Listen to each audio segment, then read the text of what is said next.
നിങ്ങളുടെ ഫേവറേറ്റ് സീരിയലുകൾ ടിവിയിൽ വരുന്നതിന് മുൻപേ സൺ നെക്സ്റ്റ് ആപ്പിൽ കാണാം. ഇനി എല്ലാവർക്കും മുൻപേ കാണൂ. ഇപ്പോൾ തന്നെ സൺ നെക്സ്റ്റ് ആപ്പ് ഡൗൺലോഡ് ചെയ്ത് സബ്സ്ക്രൈബ് ചെയ്യൂ.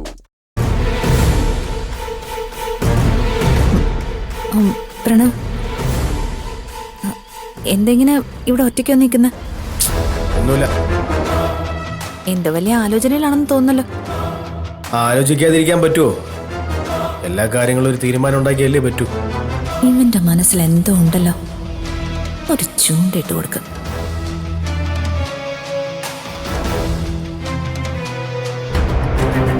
ആരെക്കാളും നന്നായി പ്രണവിനെ മനസ്സിലാക്കിയത് ഞാനല്ലേ. ഇപ്പൊ പ്രണവിന്റെ മനസ്സിൽ എന്താണെന്ന് ഞാൻ പറയട്ടെ. നമ്മൾ അംഗീകരിക്കുകയും സ്നേഹിക്കുകയും ഒക്കെ ചെയ്യാത്തവരെ വിട്ടിട്ടാ നമ്മൾ ഈശ്വരമംഗലത്ത് നിന്ന് ഇറങ്ങിയത്. ഒരർത്ഥത്തിൽ ഇറങ്ങി വന്നതല്ലല്ലോ, അടിച്ചിറക്കി വിട്ടതല്ലേ ആ വീട്ടിൽ നിന്ന്. അങ്ങനെയുള്ള ആ കുടുംബത്തിന്റെ ഒരു ചില്ലി കാശോ സ്വത്തോ ഒന്നും ഇനി വേണ്ട. എല്ലാം ഗൗതമിന് വിട്ടുകൊടുത്തേക്ക. അതല്ലേ പ്രണവ് ഇപ്പൊ ആലോചിച്ചത്?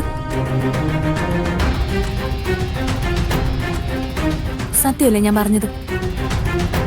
അല്ല, എന്താന്ന് വെച്ചാ പറഞ്ഞോ. ഞാനൊരിക്കലും തടസ്സം പറയില്ല. വേണമെങ്കിൽ എല്ലാം നമുക്ക് നിയമപരമായിട്ട് തന്നെ ഗൗതമിന് എഴുതി കൊടുത്തേക്കാം. വളരെ ശരിയാ നീ പറഞ്ഞത്. ബിസിനസ്സും സ്വത്തുക്കളും എല്ലാം സർവ്വതും നമുക്ക് ഗൗതമിന് എഴുതി കൊടുക്കാം.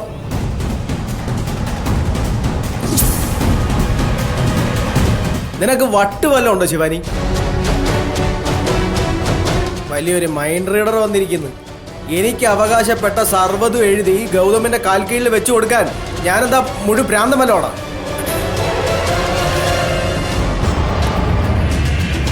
ഗൗതമേ, എവിടുന്നോ വന്നേറിയ അനാഥന.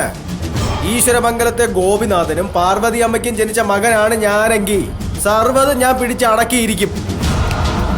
എല്ലാം എഴുതി കൊടുത്തിട്ട് പോവാൻ പറയാൻ നിനക്ക് എങ്ങനെ മനസ്സ് വന്നു ശിവാനി? ഇത്രയ്ക്ക് വലിയൊരു വിട്ടിത്തരം നിന്റെ വായിന്ന് വരുമെന്ന് ഞാൻ ഒരിക്കലും വിചാരിച്ചില്ല. സത്യത്തിൽ ഞാനൊരു തമാശക്ക് പറഞ്ഞു പോയത്. അത് നീ നോക്കിക്കോ, ഗൗതമിന് ഈശ്വരമംഗലത്ത് നിന്ന് 5 പൈസ കിട്ടുമെന്ന് പ്രതീക്ഷിക്കണ്ട. ഇപ്പൊ പോലും ഒരു വലിയ അബദ്ധം ചെയ്തെന്ന് ചിന്തിച്ചവനാ ഞാൻ. ഇറങ്ങിപ്പോവാൻ പറഞ്ഞപ്പോഴേ ഞാൻ ആ വീട്ടിൽ നിന്ന് ഇറങ്ങിപ്പോരാൻ പാടില്ലായിരുന്നു. ആദ്യം ഈ അനാഥനെ ഇറക്കി വിടാൻ ആവശ്യപ്പെടണമായിരുന്നു. അതാണ് ഞാൻ ചെയ്ത ഏറ്റവും വലിയ മണ്ടത്തരം. ഇപ്പൊ എന്റെ ഉള്ളിൽ ഒറ്റ സ്വപ്നേ ഉള്ളൂ. എത്രയും വേഗം ആ ഗൗതമിനെ നിധിയും ഈശ്വരമംഗലത്ത് നിന്ന് അടിച്ചിറക്കണം. അത് ഞാൻ ചെയ്തിരിക്കും.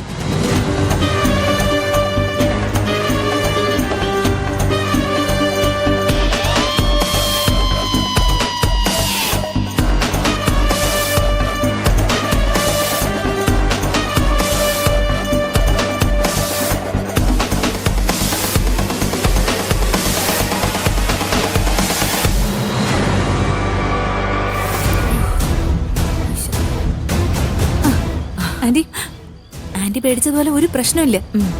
ഈശ്വരമംഗലത്തേക്ക് മടങ്ങി പോകുന്ന കാര്യത്തിൽ പ്രണവ് ഉറച്ചു തന്നെയാ. പക്ഷെ അതാ ഗൗതമിനെ നിധി അവിടുന്ന് പുറത്താക്കിയിട്ടാണെന്ന് മാത്രം.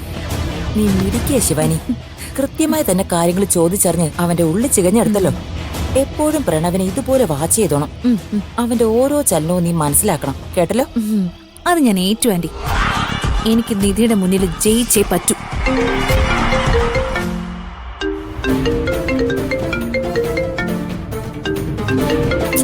ഇവരെന്തിനാ എന്നെ വിളിക്കുന്നു? എന്തിനാ ഇപ്പൊ കിടന്ന് വിളിക്കണേ? ഞങ്ങളെ വീട്ടിൽ നിന്ന് ഇറക്കി വിട്ടപ്പോ പോലും ഞങ്ങളെ സപ്പോർട്ട് ചെയ്ത് ഒരു വാക്ക് പോലും മിണ്ടാതെ നിന്നവരല്ലേ നിങ്ങള്. എന്നെ ഇനി വിളിക്കണ്ട. നീ ഓരോ വിഡ്ഢിത്തങ്ങള് കാണിച്ച് കള്ളി എന്ന പേര് എരന്ന് വാങ്ങിയതും പോരാഞ്ഞിട്ട് അതിനെന്നെ കുറ്റപ്പെടുത്തുന്നോ? ആയിക്കോട്ടെ, എന്റെ കണക്കൂട്ടലുകളൊക്കെ തെറ്റിപ്പോയി എന്നുള്ളത് നേരാ. പക്ഷേ ആന്റി പോലും എന്നെ തള്ളി പറഞ്ഞപ്പോ എനിക്ക് വലിയ വിഷമമായി. ശിവാനി അങ്ങനെ ചെയ്യില്ലെന്നൊരു വാക്ക് പറഞ്ഞിരുന്നെങ്കിൽ ഞാനും പ്രണവും ഇപ്പോഴും ഈശ്വരമംഗലത്തുണ്ടായേനെ.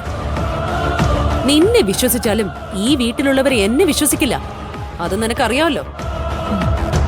ആ എന്നെയാണോ നീ സപ്പോർട്ട് ചെയ്തില്ല എന്നും പറഞ്ഞ് കുറ്റപ്പെടുത്തുന്നത്? സത്യം പറഞ്ഞ ആ സമയത്ത് നിന്നെ കൊന്നു തിന്നാനുള്ള ദേഷ്യം ഉണ്ടായിരുന്നു എനിക്ക്. നിധിയെ കൊടുക്കാനായി പോയിട്ട് അവസാനം സ്വയം കുടുക്കില് ചെന്ന് ചാടിക്കൊടുത്ത മരമണ്ടിയല്ലേ നീ? ഇവിടെ ഇപ്പൊ നടക്കുന്നതേ നിധിയുടെ വാഴ്ചയാണ്. അത് നിനക്കറിയോ? ആ രാജ്ഞിയുടെ വാഴ്ച അധിക നാൾ ഉണ്ടാവില്ല ആന്റി. പഴയതിന്റെ 100 ഇരട്ടി ശക്തിയില് ഞാൻ ഈശ്വരമംഗലത്തേക്ക് തിരികെ വരും. ആ ഇക്കണക്കിന് പോയാലേ നീ ഒരു ചുക്കം ചെയ്യില്ല ശിവാനി. കാരണം ഏത് കൊടുങ്കാറ്റിലും ചുവടിളകാത്ത വിധം നിധി ഇവിടെ വേറെ ആഴത്തിൽ ഇറക്കിക്കൊണ്ടിരിക്കുക. ഇവിടെ നടക്കുന്ന സംഭവങ്ങളൊന്നും അറിയാതെ നീ വെറുതെ വീമ്പിളക്കല്ലേ. എടി, നീ ഉദ്ദേശിക്കുന്നത് പോലെയൊന്നും ഒരു കാര്യവും നടക്കില്ല. പ്രണവ് ഇവിടുന്ന് ഇറങ്ങിപ്പോയപ്പോ ഉണ്ടായ സങ്കടമൊന്നും ഇപ്പൊ ഏട്ടത്തിക്ക് പോലുമില്ല. പറയുന്നത് കൊണ്ട് വേറൊന്നും വിചാരിക്കരുത്. അവനെ എഴുതി തള്ളാനാണ് ഏട്ടത്തിയുടെ തീരുമാനം. പാർവതി ആന്റി അങ്ങനെ പറഞ്ഞു? അത് മാത്രമല്ല, വേറെയും ഒരുപാട് കാര്യങ്ങൾ ഇവിടെ പലരും പറഞ്ഞിട്ടുണ്ട്. എല്ലാം കൂടി ഫോണിൽ പറയാൻ പറ്റില്ല. ഇതേ ഭിത്തികൾക്ക് പോലും കാതുള്ള വീടാ.